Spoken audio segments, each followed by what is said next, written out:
I have sort of a special bond with Martin Luther King. I, of course, never met the man. I would have loved to, but I'll get into why that bond is so strong. Many people have already said this, but Dr. King exemplified the true greatness, and he knew that it wasn't measured by wealth, status, or power.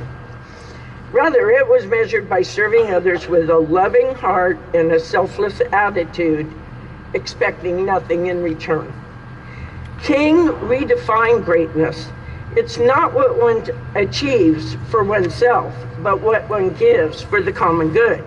He emphasized that fact in the speech he gave 2 months before he was taken from us by an assassin. To quote, "If you want to be great, wonderful. Everybody can be great because everybody can serve. You only need a heart full of grace and a soul generated by love, and you can be of service." And I took those words really seriously from a very young age. His work as a leader, a preacher, and a man willing to put his life on the line to bring attention to the injustice between peoples. He's recognized as one of the most pivotal and powerful persons in shaping the civil rights movement of the 1950s and 60s. He was a committed leader. He believed in nonviolent resistance. And that, again, was one of the things that I was just so grateful for. As a young child, you see conflict. You don't understand it. Why is everybody fighting? Why can't we all get along? I didn't like it. So his primary tool was to combat racial segregation and injustice. He was deeply inspired by Mahatma Gandhi's philosophy of nonviolent protest, and he used this approach to challenge the oppressive structures that defined our society at that time. One of Dr. King's most notable achievements was his leadership of the Montgomery bus boycott in 1955. The boycott began after Rosa Parks, an African-American woman, was arrested for refusing to give up her seat to a white man on the segregated bus. King was selected to lead the 381-day boycott that succeeded in desegregating public buses in Montgomery, Alabama. It also brought everyone's attention to the power of peaceful protest. Imagine 381 days. That's pretty amazing. His commitment and bravery rang true in 1963 at the historic March on Washington for Jobs and Freedom. Coming from his heart, he shared the "I Have a Dream" speech, giving an outline for living to create a better world. Over 250,000 people gathered to demand racial equality, economic justice, and job opportunities. It was here this brave man delivered his famous "I Have a Dream" speech. His dream was a vision of a future where people would be judged by the content of their character, not the color of their skin. His words remain a beacon of hope and a call to action for justice and equality. To quote his daughter, Reverend Bernice King, who said, "The 'I Have a Dream' speech is really a message of hope. However, the effect was to comfort the disturbed, but not without disturbing the comfortable." And that, I think, is something we all need to think about. Complacency gets us nowhere. Action is what it takes to change the world. King was a man with a devout faith and a lot of optimistic hope. His bravery to deliver that speech at the historic Washington March will forever ring in my mind as one of the most loving expressions of a plea for people to be fair and kind to one another. Dr. King was a man so full of faith and hope that he was strong enough to endure the struggle to strive for what he wholeheartedly believed in: freedom, justice, and equality for all. Just as those who heard the message then were able to keep striving for freedom, justice, and equality for all, the same message calls out to those who are willing to continue the quest to overcome the injustices of today. After hearing this message, I encourage you to read or reread the I Have a Dream speech. After reading the message of hope, may we all be inspired to keep striving, to keep working at it, to peacefully try to make this world a better place. Preparing to talk today, it reminded me to recall why, as a young child, I became aware of and was so inspired by Dr. King. On a road trip to my father's home state of Virginia, when I was just a little child, I became aware of the harsh segregation that was part of everyday life. I did not understand why the bathrooms and the drinking fountains were labeled whites only. In asking my parents why, they explained about the segregation in the South. Shortly after that, I learned about and fell in love with Dr. Martin Luther King Jr. I was so happy and encouraged about his work to right this wrong. I learned that his life was devoted to justice and service to others with no expectation of reward. When I was asked by Isaac to deliver this talk, my quick and definite response was no. And it took me a while to realize that I was giving up a blessing. And the blessing was to do more research about Dr. King, to get more involved in what he represented. And I realized what an honor it was to be here. Even though you guys scare me to death and I can barely talk because I'm really thirsty and my mouth went dry and I'm just like, oh, well, just wing it, Kathy. I'm really glad to be here. Thank you. So, the timing of the request was perfect. I realized that everything going on in our area, our country, the world, I was feeling a bit beat up and low. I needed this challenge to tap into my faith and bolster my hope. As I began my soul searching about what and how I am of service, I realized the word itself sounds overwhelming. It sounds like it leads to huge time commitments, energy, financial commitments. Being a real estate agent, I do not, people say to me, oh, I bet you got into real estate so you could make your own hours. And I laugh. And I say, yes, if they're 24/7, that's the hours, okay? So I never know when I might need to drop what I'm doing and take care of a client's pressing needs. So my thinking of serving on boards or committees or getting involved in regimented, gotta be there on time duty was too much for me to add to my already overloaded schedule.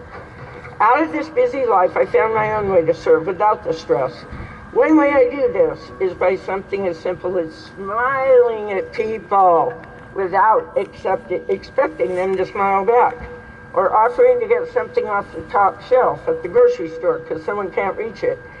But one of the things I get a huge kick out of is just giving people compliments.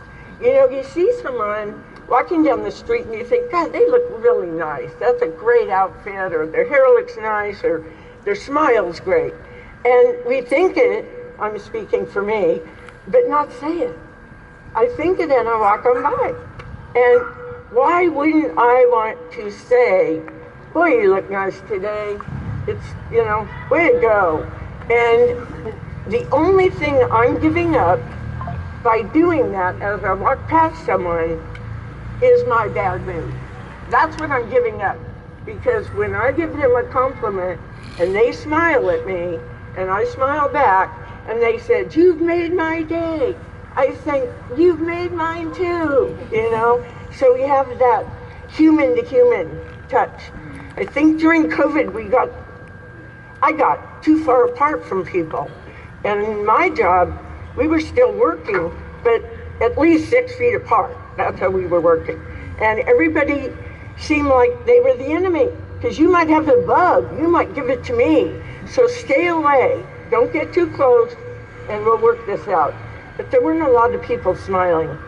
One of my favorite things to do is when I go shopping, I always like to buy too much. I like food and flowers.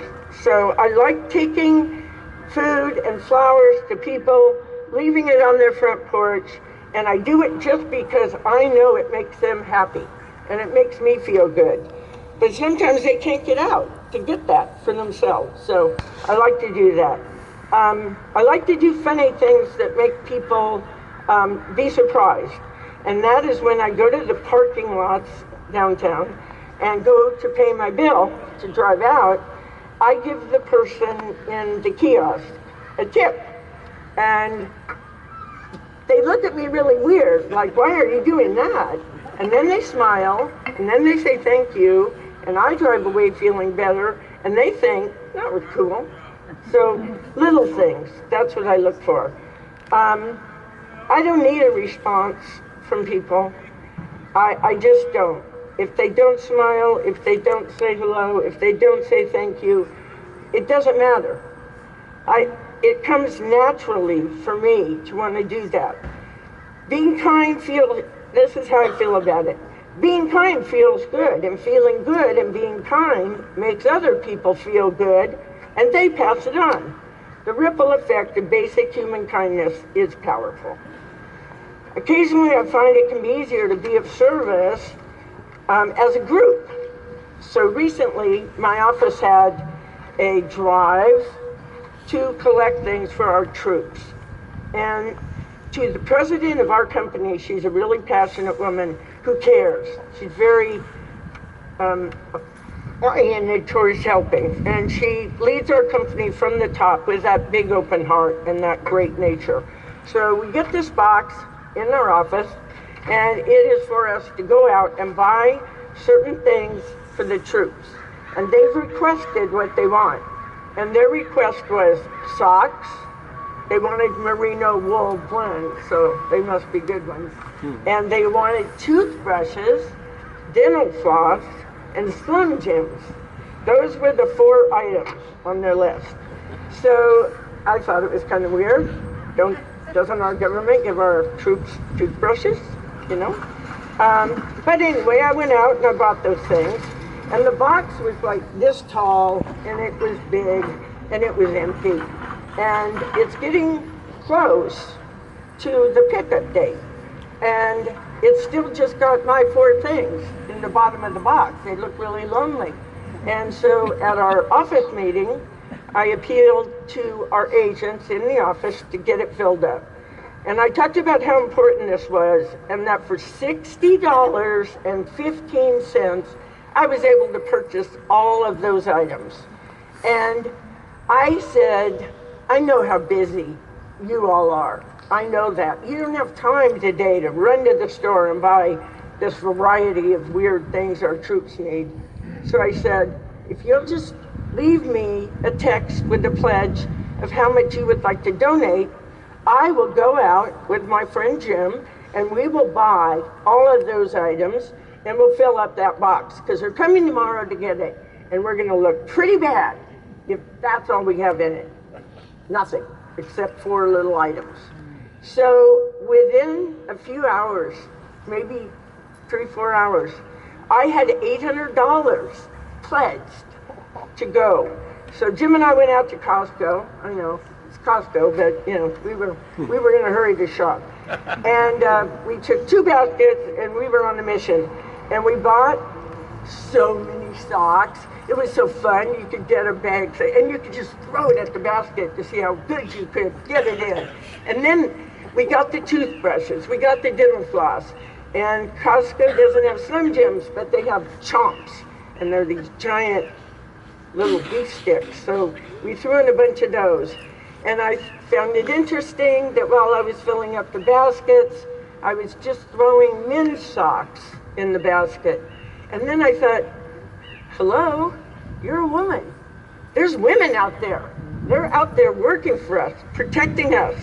And I put a bunch of the men's socks back and I filled it up with some women, so we were good. Is the most powerful, least costly, and most underrated agent of human change. We rise up by lifting up others. Darkness cannot drive out darkness. Only light can do that. Hate cannot drive out hate. Only love can do that. So, he says, I say to you, I have decided to stick with love. Hate is too great a burden to bear. I know that love is ultimately the only answer to humankind's problems. Pretty amazing. His unwavering dedication to justice, equality, and peace continues to inspire people around the world. He achieved remarkable milestones, leading the Montgomery bus boycott, delivering the I Have a Dream speech, and helping pass the Civil Rights Act of 1964 to advocate for economic justice and peace. His message remains as vital today as it was in his time, that all people deserve dignity, equality, and justice. And I want to say it's been a real pleasure for me to be able to talk to you today, and I'm so happy to be able to share my thoughts on one of my heroes. But I want to also say to all of you, everyone here, you are the real people already doing service just by coming to these events. So congratulations and thank you. Yay!